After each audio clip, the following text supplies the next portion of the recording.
I have both the Coleman WeatherMaster 10-person tent and the Montana 8-person tent, and in this video, I'll show you all the differences between these two tents. The WeatherMaster 10-person tent took me 19 minutes to set up on my own, while the Montana 8-person tent took me 22 minutes. I know it's a little bit weird that the smaller tent took me 3 minutes longer, but I think I have two reasons for this. First, the difference in the pole material. My WeatherMaster tent comes with these steel poles, which are much sturdier and thicker, and it made propping up the tent easier.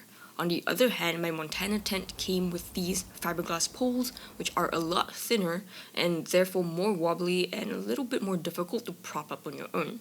Second, the setup process is a little bit different between the two tents. My WeatherMaster tent comes with these 3 pole sleeves across the width of the tent. After inserting the 3 curved poles into these sleeves, and then attaching 6 more poles to each side of the curved poles, all I had to do was just prop the middle pole up first, then the 2 poles to the left and right of the middle pole, and the structure of the WeatherMaster is basically up. On the other hand, my Montana tent came with these 2 really long black fiberglass poles. After inserting them into the 2 pole sleeves at the center of the tent, I had to prop the poles up, one at a time until it forms this dome shape. And I think I'm not very tall, so I really struggled with this, and getting the poles propped up was a little bit difficult for me. It was a lot easier with someone else helping me though.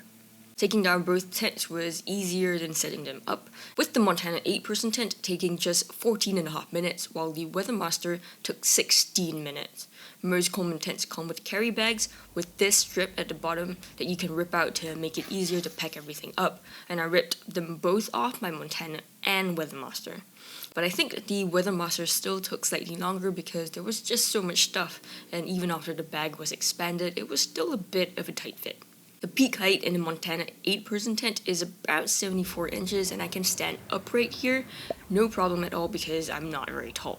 This is a nice peak height, but it's not amazing or anything.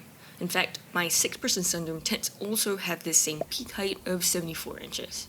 The WeatherMaster 10-person tent, on the other hand, has a much higher peak height of 80.5 inches, and I can reach the top only if I stretch my arm out and stand on tiptoes at the same time. For livable space in the Montana tent, I noticed that the peak height is only at the center of the tent. When I take 3 steps away towards the sides of the tent, notice that my head touches the mesh at the top of the tent. This is because the mesh sort of droops downwards a bit, and the height where my head touches the mesh is only about 61 inches. On the other hand, I didn't have the same problem with the WeatherMaster tent because the 3-pole structure I showed you just now really helps to maximize the peak height and the livable space inside the tent. In fact, I could stand up almost everywhere inside the tent except for this small triangular space at the sides here.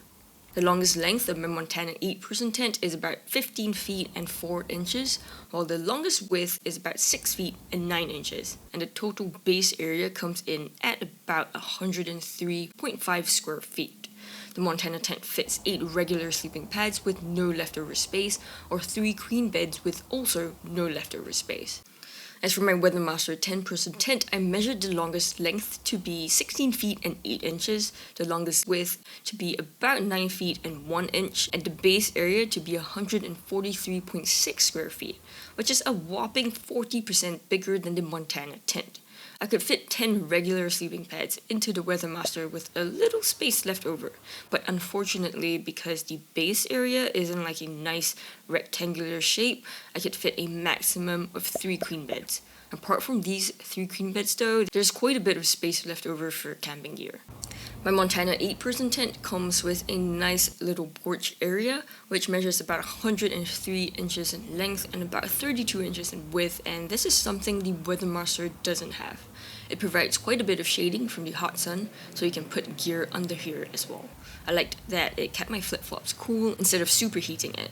My Montana 8-person tent came with only 1 door on the front length of the tent, which is hinged. Coleman provides these 2 fiberglass poles to insert into the door pole sleeves to create that hinged feature. While I really love the hinged door, I found it weird that such a big tent only has 1 door. The WeatherMaster 10-person tent, on the other hand, has 2 doors. one at each length of the tent. The front door of the tent is the exact same hinged D door as the Montana, while the back door is just a regular door without the fiberglass poles. Instead, I had to zip it open and close and use these two latches to keep the door open. Unlike the Montana tent that doesn't come with a room divider, my WeatherMaster comes with this room divider so I could split the tent into 2 rooms. Each room can then fit either 5 sleeping pads or sleeping bags or 1 queen bed plus an additional sleeping pad. One room will have access to the back door while the other room will have access to the hinged door. I think the quality of the divider could be improved though, because now there are pretty big gaps on both sides of the divider, at the top of the divider and also just a gap at the bottom of the divider. Both my Montana and WeatherMaster tents have 1 E-port each at the bottom of the tent, as well as 1 lantern loop each at the very top of the tent, right at the center for some lighting at night. However, my Montana tent has only 2 pockets inside the tent, which look like this, while my WeatherMaster tent has 4 pockets, 2 on the right of the tent and 2 on the left of the tent. For hot day ventilation, my WeatherMaster 10-person tent has not only a lot of mesh on the roof of the tent, but it also has 6 windows around the entire tent for a total of 5,500 square inches of ventilation. And yes, I measured every single one of these windows. As for my Montana 8-person tent, while it also has a decent amount of ceiling mesh, there are only 3 windows around the tent which are not very big for a total of about 2,200 square inches of ventilation. This is less than half the ventilation of the WeatherMaster, and I'm not sure why Coleman didn't add an extra window on this last wall here. For rainy day ventilation, the WeatherMaster 10-person tent has pretty good ventilation with these 2 big angled windows that I was able to leave open in not just light rain, but moderate to heavy rain as well. And if there's a lot of wind, I could just zip the windows closed from the inside of the tent. As for my Montana though, the windows at the sides of the tent aren't angled at all, and the entire window got drenched during my heavy rain test. So ventilation is limited because no windows can be opened. Speaking of heavy rain, both my Montana and WeatherMaster performed the same in the rain test, staying dry for only about 15 minutes before the first drop of water got into the tent. While it looks like both these tents have decently long rainfly lengths, notice for the Montana that this side of the tent isn't covered by the rainfly at all, and this is where water first leaked into the tent. As for the WeatherMaster tent, while the rainfly is extended at the sides of the tent, the front of the tent has a really short rainfly length and the leaking started here. But if you use seam sealant for these 2 tents for the most vulnerable bathtub flooring seam, these tents should be able to last at least 1 or 2 hours in heavy rain. My Montana 8-person tent has a pecked size of 26 by 15 by 12 inches, while my WeatherMaster 10-person tent has a pecked size of 31 by 18 by 12 inches, which is about 40% bigger than the Montana. Similarly, my Montana 8-person tent weighs just 23.4 pounds, while my WeatherMaster 10-person tent weighs a whopping 30.6 pounds, which is about 30% heavier. My WeatherMaster 10-person tent cost me close to $300, while my Montana 8-person tent probably cost me half of that or something. You can check out the updated prices with my links in the description below.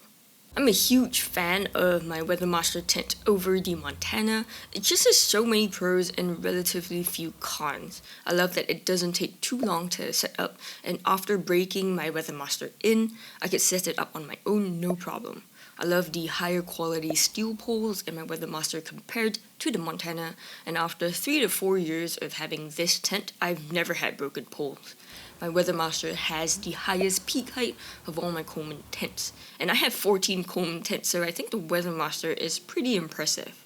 On top of that, livable space is much better than the Montana. The base area is significantly bigger than the Montana. It comes with 1 extra door at the back of the tent. It comes with a room divider. It comes with more storage options, and its hot day ventilation and rainy day ventilation blows the Montana out of the water.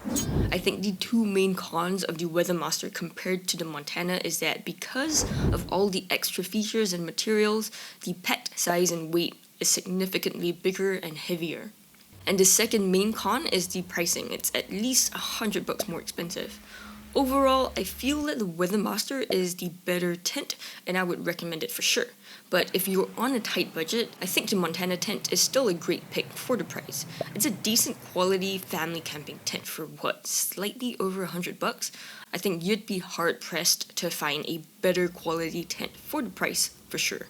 Plus, it comes with a nice little porch that the WeatherMaster doesn't have.